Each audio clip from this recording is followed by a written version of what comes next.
This is Reset Your Buttons with Mary Elizabeth Murphy. In today's episode, a leadership futurist's perspective, Mary speaks with John F. Edwards, CSP. John is CEO and Chief Excitement Officer of the Edwards Group.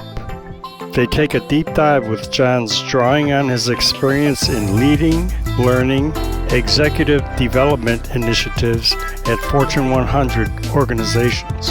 He combines neuroscience, practical business experience, and just enough humor to keep your prefrontal cortex awake. And now, here is Mary Elizabeth. Well, welcome everyone to the Reset Your Buttons podcast. And it is, as always, my distinct pleasure and privilege to have amazing guests on our podcast to talk with you and help you and I both to understand better ways that we can reset our buttons.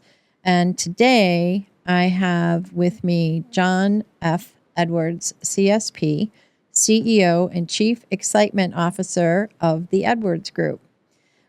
John is drawing on his experience leading, learning, and executive development initiatives at Fortune 100 organizations, including Time Warner and Lockheed Martin. John F. Edwards, CSP, combines neuroscience, practical business experience, and just enough humor to keep your prefrontal cortex awake. And welcome, John. Thank you for taking time to join us today from Calabash, North Carolina. It is my pleasure, Mary Elizabeth. Thank you for the invitation. I'm really looking forward to our conversation. Good. So John and I share some things. One of the things that we share is that we are currently both presidents of organizations that are near and dear to our heart. And I am currently the president of ATD, American Talent and Development Charlotte chapter. And John, you are currently the president of the National Speakers Association Carolinas chapter, which is a chapter that covers both North and South Carolina. Yes. And that's part of what the CSP is, too. Do you want to tell us about your CSP? Oh, thanks for asking. So the CSP is the highest earned designation that's made available through the National Speakers Association. For those of you not familiar with this version of NSA, it is the premier speaking organization for speakers, consultants, and authors around the world. And they have individual chapters around the country, but the highest earned designation that they give out, currently only available and given to only the top 19% of speakers in the world, is the CSP. Yeah. So congratulations and thank you. You've had that for a number of years now. How long have you been speaking for the Edwards Group? So interestingly enough, you were kind enough to mention that I've held leadership roles in a number of Fortune 100 companies. I have been speaking as a professional speaker in a parallel path throughout that particular time. So I've actually been a member of the National Speakers Association for almost 35 years now. And so it's been a terrific ride. Yeah, 35 years. Holy cow. As a national speaker, you and I met because I had been a member of NSA National for a long time, and then I began to get more involved in NSA Carolinas, and in fact, I was on the board as well while you were on the board. And it's a tough business. I learned a lot about, I've had Star Resources for about 30 years now, a little bit more than that, and I got more involved in NSA Carolinas because I wanted to learn how to move more into the speaking business. And with all of my knowledge that I have, I wasn't aware of just how hard it is. I mean, it's a tough road. So for you to be in this industry and in this field and at the level that you're at for 35 years, once again, okay, I need to just tease you a whole lot less the next time I see you. Well, thank you for that. I feel like this is my passion. I don't feel like it. I know it is. This is my passion, my purpose, and my calling. And I think for any and for all of us, when we finally discover what that is, we'll fall into the right groove at the right time and can sustain that for quite some time because it'll be the thing that lights us up, the thing that we were really made to contribute. Yeah. Oh, I love that. And it's a perfect segue into why I invited you to join me specifically at this time as my guest on the Reset Your Buttons podcast. You and I were recently at the Association Executives of North Carolina, where you were the closing speaker for that event. And we had a conversation about kind of a little brainstorming around how can we help to promote our ATD event that's coming up that you are going to be speaking at, which is the Day of Learning. And our theme is the adaptive edge, converting disruption into impact. And when I had talked with my board about bringing this program and you know, us getting behind doing a program, which anybody who's ever been on a volunteer board knows and understands, or any event planner for that matter, what it takes to put on an event, right? It's so much work. And it's passion and it's a labor of love. Absolutely. And so I kept saying, I want something that really helps to raise the level of our people in talent and development. So 2 decades ago, when I was the president of this same chapter, my theme was, and it fortunately or unfortunately remains the same today, which is we need to have a seat at the table as the learning and development, or now talent and development people, where we can help to influence the outcomes for the organizations and all the people involved. Often what happens with learning and development is they can be seen or utilized more as an order taker, in that, well, we need this training, let's go to L&D and let's get this done. And, you know, we have some conflicts, so let's do conflict resolution training. And like you, I've had the pleasure and the privilege to sit next to CEOs and executives and business owners and help them to determine, well, what's really the best route to take? What's the real problem we're trying to solve here? But within organizations, that can be a lot more difficult. There's so many more layers. So when we started talking about putting together our Day of Learning, I knew that I wanted to go to the resource of NSA Carolinas and the experts that I know personally who serve this world with their expertise. And at our AENC conference, you and I started talking about, well, how do we let people know the why behind that, right? Because I think sometimes people may have impressions of, well, why would speakers be the people to come and train the trainers, right? And in my pondering, in our conversation, it's really about who better, because national speakers are actually, and in our case, all of our speakers for this lineup are international speakers who work with, just like you, who work within industries and organizations and nonprofits and globally. Who better to talk to us about disruption and how to convert that into impact, how to have your adaptive edge, where you learn how to convert disruption into impact, because that's what this group of people, made up of mostly, well, I think everyone is a past president, if not of NSA, of another organization somewhere. So that was a lot. That was a lot for you to tell us. Why is that important, John, as the president of NSA and the 35-year career in national speaking and international speaking, and with your CSP? Take it away.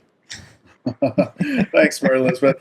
You know, I think my perspective, as you've mentioned, comes from leading training and development programs in major corporations, and then bridging that with my passion and in professional speaking, and then trying to elevate to sort of a macro level, to sort of look across the broad landscape and understanding the nature of the question. And I would share this. I think I think speakers are going to bring a couple different things to the table that we might not otherwise get. Number one, you've already mentioned that global perspective. But when you think about some of the speakers, like myself, I'm considered a leadership futurist. Now, what exactly is that? Well, it's not a disease. I'll tell you exactly what it is. Really, all that really means is that folks like me spend an awful lot of time leaning into the future to understand what we need to do today. So when you think about disruption, right, in order for us to emerge in disruption, we've got to emerge through disruption. And so I'm already thinking about what's on the other side of that disruption. What is the data telling us? What's the research telling us? Right? And so by bringing professional speakers into this particular audience, you're going to get a couple different perspectives. You're going to get the perspectives of folks who are seeing problems on a broader scale, maybe across your entire industry. You're going to get perspective of people who are spending a lot of time trying to figure out what's the best way to go through it, not just survive in it. And then you're going to get the perspective of people who are studying what's coming next. And so that's the futurist perspective. So we help you develop skills today that you're going to need tomorrow. Instead of just, here's one of the things that I remember in my latter years in corporate America. When I first got started, and I'm telling your audience some things they already know. When I first got started, in L&D and learning and development, talent development, we came in and we taught you what you needed to know. Right? Here's what you need to know to be successful in the workplace. Well, over the last decade and a half, that's changed dramatically. For folks who are in that space, we need to teach our clients what they need to think and how they need to think. Because disruption is no longer an event. It's now the standard. It's status quo, right? And so we would navigate disruption as something that is going to come, hit us in the face and move on. But no, actually, it's going to stay in the ring for more than 12 rounds. It's going to be there for a while. And it's going to continue hitting us in the face and hitting us in the face. So it's changing the way we have to perform because it's no longer an event. It's now the standard operating procedure. And so what's the right way that I need my brain to think during this space, this period, this extended period of disruption? And that's the other advantage, I think, that the speakers that you've lined up, you've got a superb lineup of speakers. I think that's the other advantage this group's going to bring. Yeah, I'm a little stuck. So my brain, my amygdala just went, wait, what do you mean disruption is now the standard? Tell us a little bit more about that. How and help let's calm down my cortisol for a minute. So so to the best that I can, I got to tell you the truth, and that may or may not completely calm down the cortisol, but let's remedy a little bit by giving you a sense of how futurists are understanding what we need to do here. Some of your folks are familiar with the concept of VUCA, V-U-C-A, and it stands for volatility, uncertainty, complexity, and ambiguity. I'll give you that again. Volatility, uncertainty, complexity, and ambiguity. It really spawns from the Army War College, where they were taking a look at what's going on in the world today. And after 9/11, we realized that the world will never, ever, ever be the same again. And what has happened since then is that this has now permeated itself into corporate America, where we really sort of saw this season coming of constant and continuous volatility, uncertainty, complexity, and ambiguity. And we realized that it was no longer going to be an event, it was going to stick around for a while. It was going to be what we refer to as a business season, meaning it was going to impact our business strategies. And in order to do that, you've got to anticipate something's going to be around for more than 3 to 5 years, right? So business objectives need to be adjusted, financial metrics, measurements, customer anticipations and relationships needed to be reevaluated. And so at the higher leadership levels of corporations, we were scrambling around to prepare for this incoming flux of volatility, uncertainty, complexity, and ambiguity. That's exactly what we're living in right now. We're living in that space that we were preparing for 8, 9, 10 years ago, and it does look like it's going to last for quite some time. We don't know how long yet. We just know that normally organizational structuring and changes. You go through something and it messes stuff up for 6 months or 5 months, and then you try to catch your breath before you go through another corporate change. And now it's just one after the other, and multiples happening simultaneously.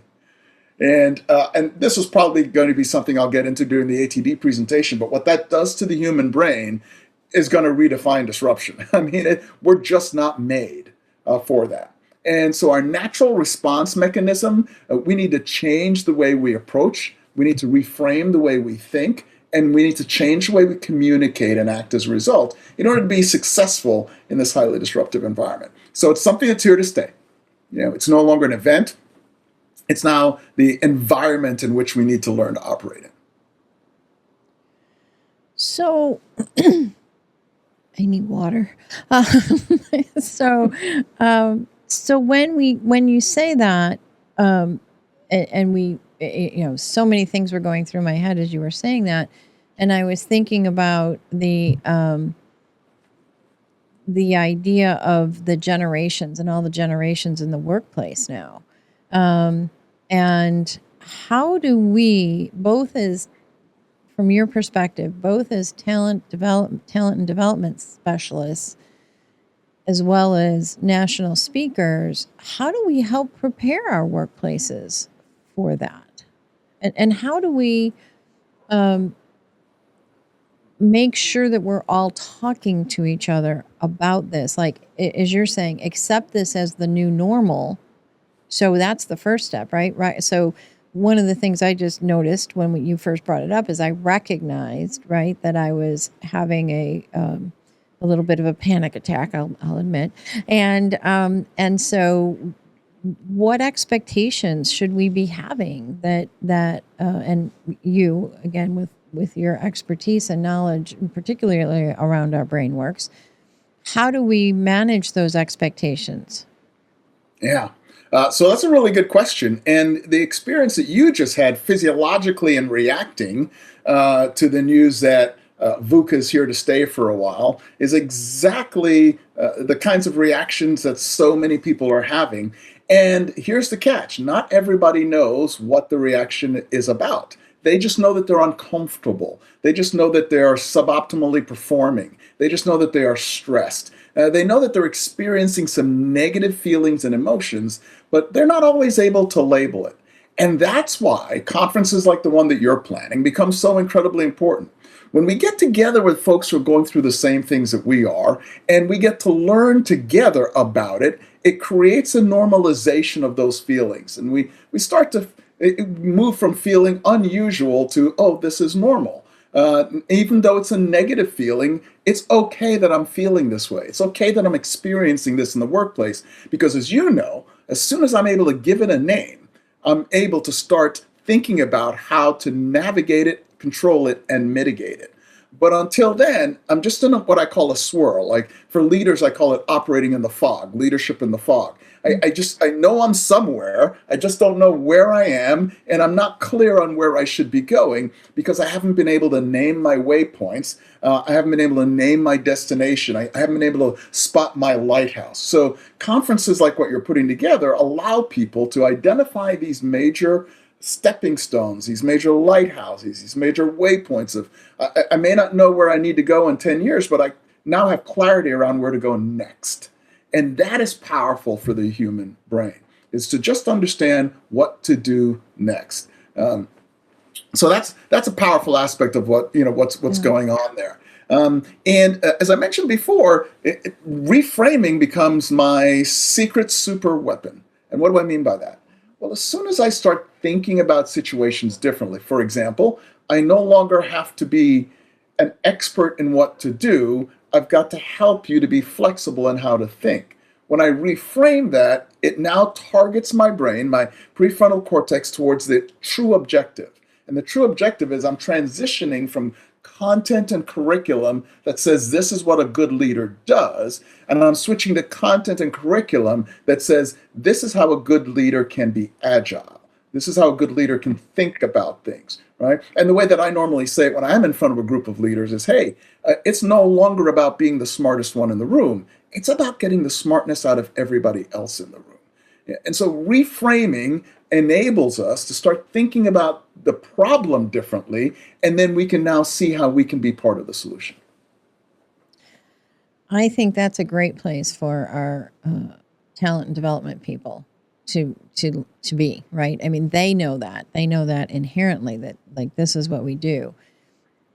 Crossing the bridge again to convert this disruption into impact, I think can be the challenge, right? Of how do we hold ourselves and communicate in such a way that those who are looking at the business as a whole understand that by leaning into talent and development, it will make that way better, easier to shift and convert and have an agile workforce. Yes?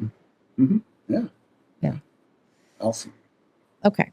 All right. Good. Good to know we're on the right track there. So with all that in mind, we have quite a lineup of speakers that are coming, and mentioning past presidents, and here one of my very favorites, because it was on his board that I served, is Larry Long Jr., who is his AKA is Chief Energy Officer, right?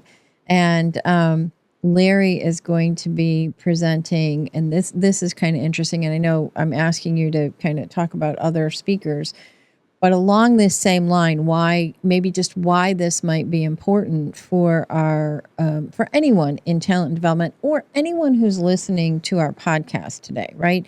We want anyone who's listening to the Reset Your Buttons podcast to really be able to take in what you're saying, John, about understanding that it's going to be hard for me to say it, but I'm going to say it. Disruption isn't going away, right? And how do we convert it to our theme? How do we make that our adaptive edge and convert that disruption into impact, right? So Larry's going to be talking about jolt your sales. Sales is not a naughty word. And I asked Larry to speak on this because I wanted him to share not only his expertise and his energy, but to help us understand that sales isn't a naughty word, but how do we sell ourselves better as talent and development experts? Thoughts on that? Yeah, well, I'm just a huge Larry fan. And I want to be careful. I don't know what his exact content is going to be, as I've seen him speak a multitude of times, and he just knocks it out of the park every time. Not exactly sure which angle he'll take here, but I'm sure the audience will find a great deal of value in it. To your point, though, around understanding the importance of sales as ATD professionals, I would share this. This is super, super, super important. And the reason why this is super, super, super important, did I say super? You did. Because I meant to say it a couple times. I think I heard super. Yeah, that's how important this is.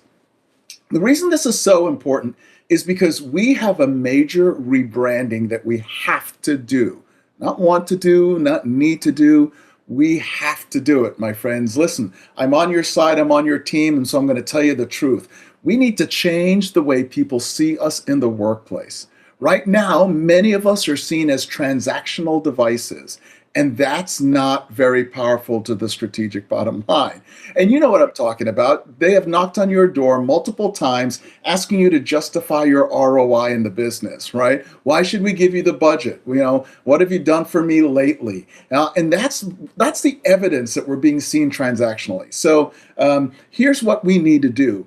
We need to make a shift in the way that people perceive us in the workplace, and we need them to see us as strategic advisors, strategic partners, right? And Mary Elizabeth, you mentioned being at the table before. For those of us who've had that privilege, and when we're there, we need to have the business acumen to lean into the conversation as strategic advisors. So, for example, we need to not just be talking about how are we transactionally going to create or deliver a training course, but we need to understand the linkage to the business outcomes that it drives, and we need to understand, listen, here's the gold. We need to understand the risk to the business if we don't do it. Oh, that is the gold. That is the gold. And so, and that's going to require some of the sales skills that someone like a Larry possesses and teaches so aptly, right?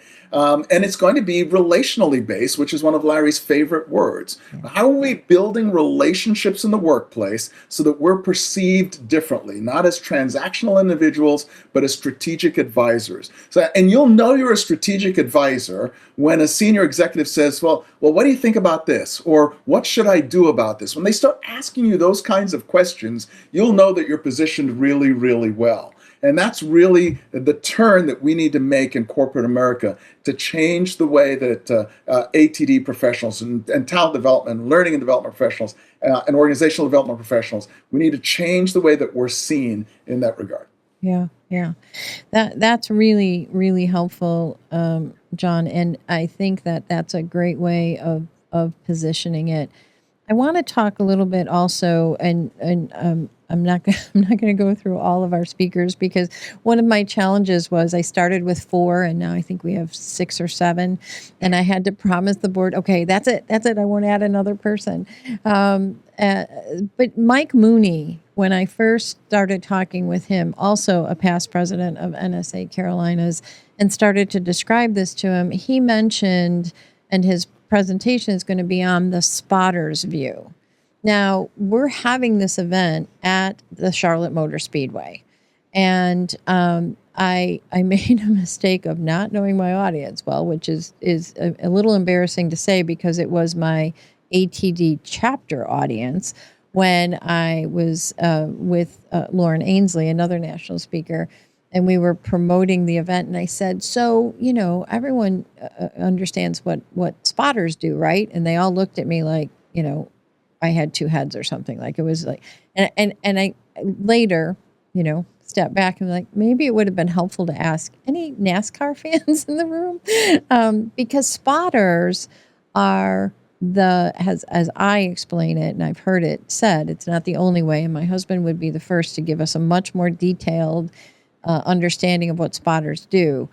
But my simple understanding of it is it's the voice in the driver's head. And what Mike explained to me is it's the spotter's job to get that driver around the track safely and across the finish line. And they're called the spotters because they have the view from above the racetrack, so they can see everything that's going on. And when he started to describe that to me, and again, my husband and I moved here because he loved NASCAR and I loved him. So I have a good understanding of what, and I still do, by the way, it's not a past tense. I have a good understanding, enough of a conversational understanding, I guess, of NASCAR. So Mike certainly has a lot more background in this because he worked in NASCAR. So again, not knowing what Mike's going to talk about, but knowing Mike, John, why would the spotter's view be so important for our ATD talent development specialists? Yeah, so Mike's just going to deliver an outstanding program, and I'm looking forward to just being in the back of the room and watching him do his magic. And this is not, as you mentioned, he's worked in this business, he's worked in that industry. I don't really have any background in that industry. That's what's exciting too about NSAs. We're all bringing valuable information to audiences from different perspectives, right? Based on our backgrounds and our expertise and the experiences that we've had in the workplace. I'll give you John's perspective. John's perspective is this. When we think about talent development, leadership development, organizational development, and those particular spaces, that job is way too hard to do it by yourself. Way too hard to do it by yourself. And so for some of us, myself included, I'm a recovering perfectionist workaholic. So I'm just going to be transparent with the audience and just share that with you. We've got some work to do there that I've been working on for decades. But at my worst, I was really punching through walls solo. And I needed to be taught this lesson. And that is, you're going to get further, faster, and easier when you have help. Mm-hmm. You're going to get further, faster, and easier when you have help. There are people who are going to help you to not step in it, or in Mike Mooney's illustration, not drive into a pothole, or, there's people who are going to help you to avoid some of those bumper to bumper things that are going to slow you down and prevent you from getting to the finish line efficiently, right? And so our ability to gather in the way that we're all going to gather at this conference, and to have open, honest conversation, and to be vulnerable around what we're struggling with and where we're struggling, and to be able to be willing to help each other. That's the reason why the National Speakers Association Carolinas chapter is the second largest and fastest growing chapter in the country. I don't take any credit for it, because it happened before I got here with folks like Mike Mooney. Mike is the one who invited me to be on the board when I arrived in town. But these folks have created an environment where people want to come and be vulnerable and be accepted and be able to talk about the things we're struggling with in the business and help each other out. And that's what you're creating for ATD at this conference as well. And so my perspective on, Mike's angle is, that it's all about the teamwork. It's about somebody. And here's the other thing. When you're a little on the neuroscience side, right? Because I can't help myself, right? When you're in the driver's seat, right, and you've got somebody on the right and somebody on the left, and both of them want to see you fail, that can be considered an emotional moment. Yeah. And the level of thinking that happens during an emotional moment is incredibly different than when I'm just calmly looking over the field and analyzing what's going on. Those are two very distinct, different parts of the brain. And I know you know this because you've written about this, right? Those are two very distinct parts of the brain. And so my ability to optimally problem solve, right, is limited by the more emotional I get, the more limited my problem solving capabilities are. I'll give you that again. Yeah. The more emotional I get, the more limited my problem solving capabilities are. So if I'm in that driver's seat and I'm getting a little upset because somebody's playing a little dirty, right, and we're rubbing wheels and we're not supposed to do that, right, it is actually limiting my capacity the angrier I get, right? So the more road rage I'm getting, the less logical I'm going to be. And I know I'm talking to people who know what I'm talking about. Right. So having that other person who's able to evaluate things and activate a different part of the network that makes them smarter, thereby, listen carefully, making me smarter, that's a game changer. Yeah. That's a game changer.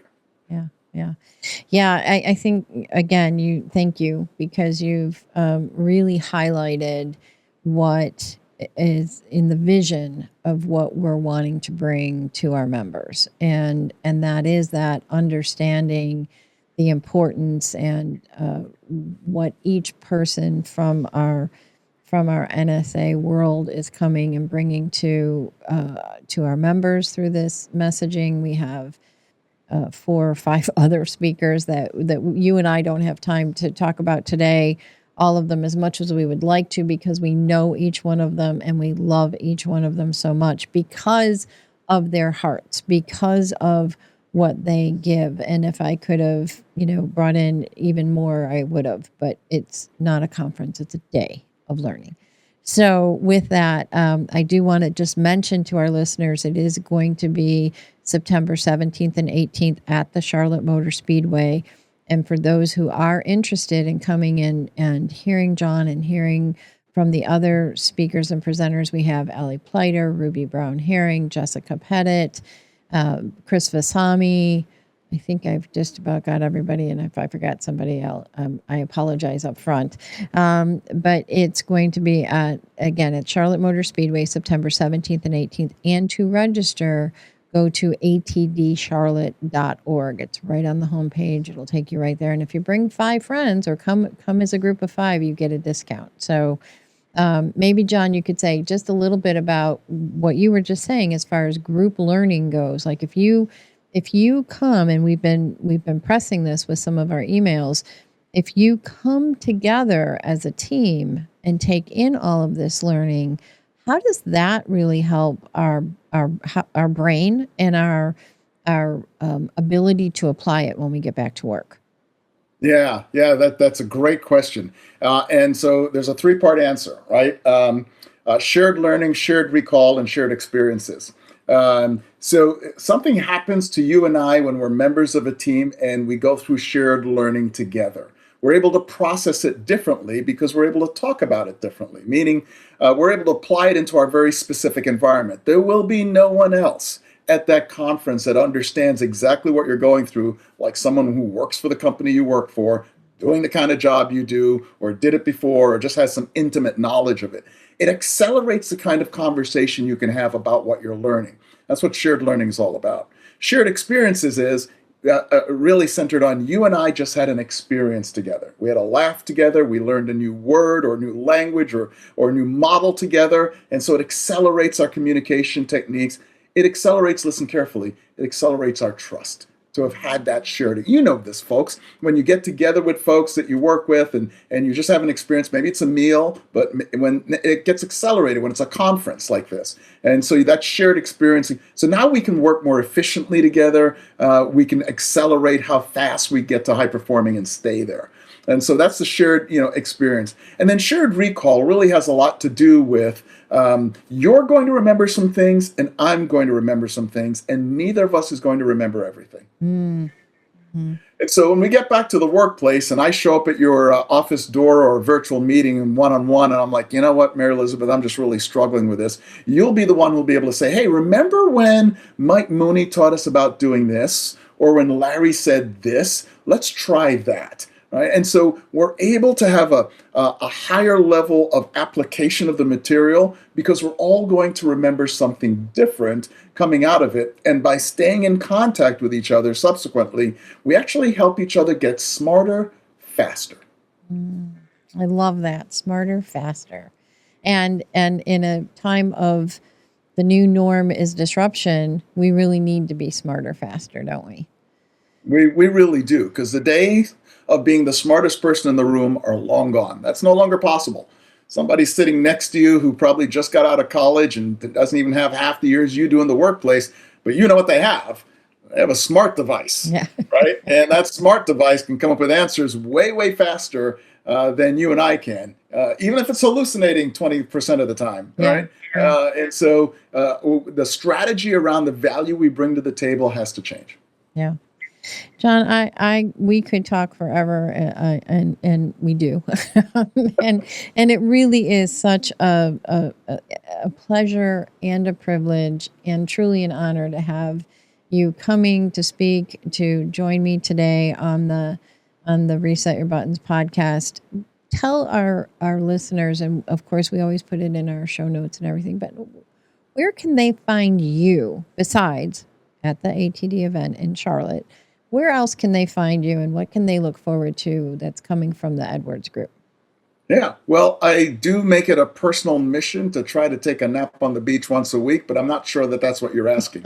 I think on a more professional level, though, we are available at edwardsgroup.org. You'll find some information about our organization there and about the 6 books that I've published that are also available. They're all neuroscience-based books to help accelerate your success. And 5 of them, one's out of print, and 5 of them are currently available on Amazon as well. And so that would be a great place to start. Additionally, though, we are recently, and your audience will be the first public announcement of this. So that's how special you all are. We are launching our YouTube channel. And so for those of you who like to spend some time on YouTube, everything there is going to be free. It's going to be inspirational and motivational. There'll be segments of my presentations showing up there, but then I'll be individually recorded things that I think I love teaching as I learn. And so I'm in research every week. And as I find some fascinating research, I like to share what's going on and then try to make it applicable in terms of, well, now what do I do about this in order to help me? And so you might find some value in the YouTube channel as well. Oh, I think that's wonderful. You are very generous. You, Amy, your organization are just generous, wise, good, giving, and more adjectives than I can think of right now. So I really do. I want to thank you, John, for making time today, for coming in off the beach to join us and be able to share with us your wit, your wisdom, your knowledge. And we are looking forward to seeing you here in Charlotte in September. My pleasure. Really excited. Thanks for having me. Thank you. We'll talk to you soon. Bye for now. Thank you for listening to this episode of the Reset Your Buttons podcast with Mary Elizabeth Murphy. If you want to learn more about STAR resources, reset your buttons, or have Mary Elizabeth speak at your next event, please submit a contact form at starresources.net/contact.